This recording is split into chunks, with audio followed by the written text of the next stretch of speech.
Okay, D50 or dextrose 50%.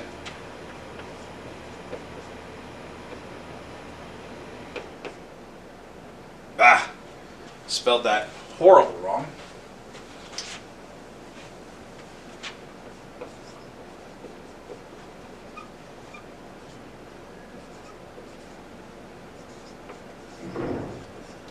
%. There's also, it's also known as D50, D25. You'll hear D10, D5.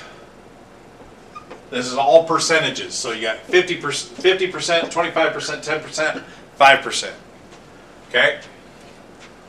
Depends on who you're giving it to, what the purpose is, and or what the purpose of giving it to them based on condition, right? Okay, so this is a carbohydrate, a simple carbohydrate.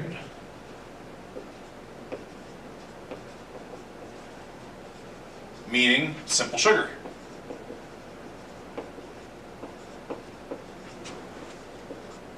In the diabetics, simple sugars burn quickly. So this is a fast-acting, what do I want to call it? Fast-acting treatment for hypoglycemia, right? Okay, so our action, I don't know why I put this away, is it is a substrate for carbohydrate metabolism. So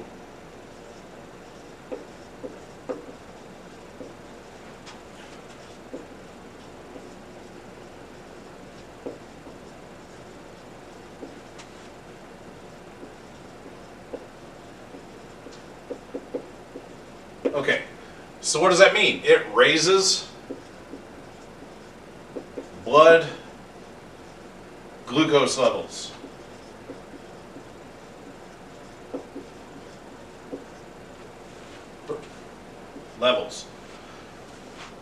Okay, so D50 is dextrose. It's not glucose, but it is a simple sugar that the body can use in place of glucose, correct? So that's why we're giving it. And we're giving it for hypoglycemia.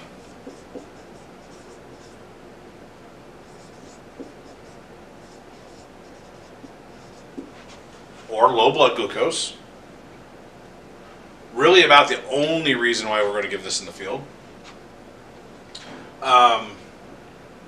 It can also be used in crush injuries when you're about ready to release the pressure on a crushed limb or whatever, crush injury, but is used in conjunction with many other medications. So it's not just insulin all by itself. There's a whole cocktail that's given. Crush injury, because if you think about that crushed, injured limb has switched to anaerobic respiration because of the constriction or the tourniquet effect of whatever is on top of it, or on top of a portion of it, cutting off circulation to the rest of the appendage. There are a lot of buildup of a lot of things that glucose takes a part in maintaining proper acid-base balance, as well as switching back to anaerobic, assisting in switching back to aerobic respiration, and the flood of toxins into the body of the patient. Okay, anyway, so it's also used in a crush injury, very few and far between, but it can be. Our main indication, though, is hypoglycemia. That's what we're mainly going to give it for. We'll talk about crush injury more later in class and what it's used for there, and its dosages as far as that goes. Okay, so moving on. Our dosage is 12.5 to 25 grams. This is not hard and fast, okay? So 25 grams is 1 amp of D50. 12.5 grams is half of that. So there is a possibility that your patient may be so low that they may take depending on local protocol, you may give up to 50 grams. Okay, so let's take this on up.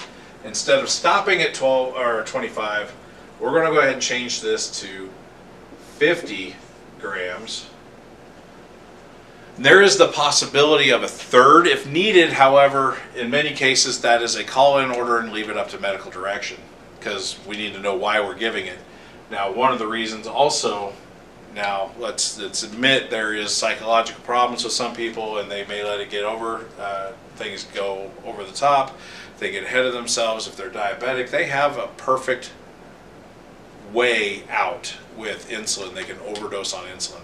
So indication, hypoglycemia, crush injury, you could put in insulin overdose, insulin OD, which is kind of related directly to hypoglycemia because it creates that hypoglycemic state. However, if they did do this intentionally and not accidentally, 50 grams may just not be enough. Okay? So keep that in, just keep that in the back of your mind. The routes for dextrose, D50. So the way we carry it, it says you can take it PO. I'm not sure I'm going to feed somebody an amp of D50. That's what oral glucose is for. So there's those options as well. The routes here, they're saying for our purposes, D50, our amp of D50 is IV or IO only. I would probably try to stick to IV as best you can, because I'm not sure how easily that would push through an IO. But it is possible. You can do it, and if run fluids with it so it thins it out, and you want a large bore IV. Nothing less than a 20 gauge IV to push D50 through. Just saying, if you want to save your forearms, because it is possible to push it through a 22, but I wouldn't want to do it. So our main route is IV.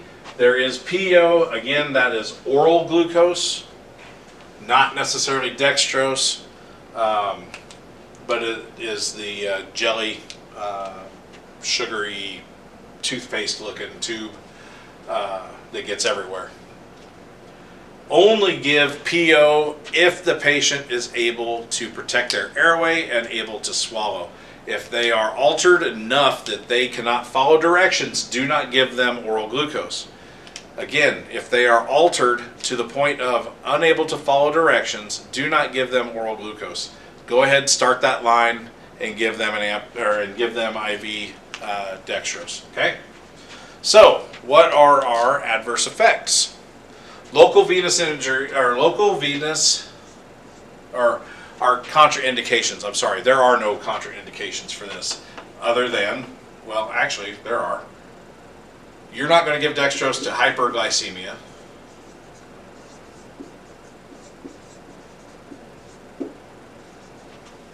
Right? We're not going to give it to somebody that's sugar's too high, so there is one contraindication, at least one. Our adverse effects are the local venous irritation,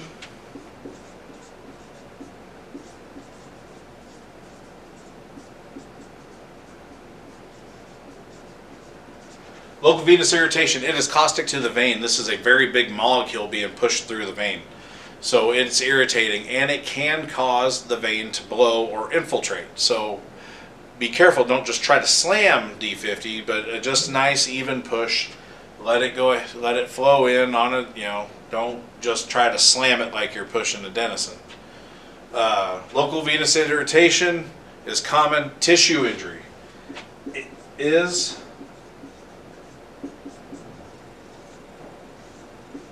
if not addressed quickly, it can lead to tissue necrosis at the site of infiltration. Again, it's caustic. It's not very, you don't want it outside the veins because that's not where we need it, first off. But it can be necrotic to the tissue when it gets out of the vasculature.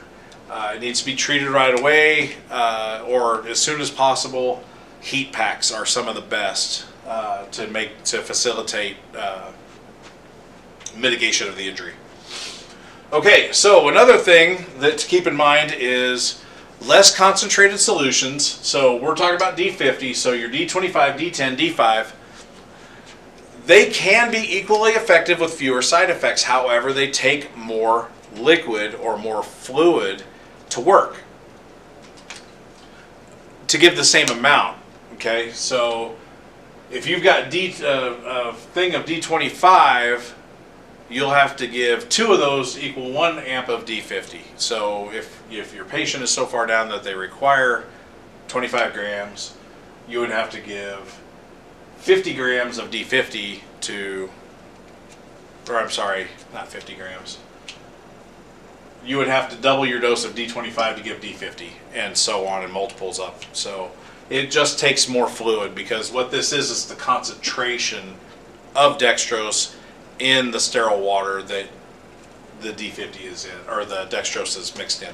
That's where these come in. That's why I say those are percentages. So that's something to keep in mind as well when you're in the hospital. In the field, we don't carry anything other than D50. If you need D25, it can be diluted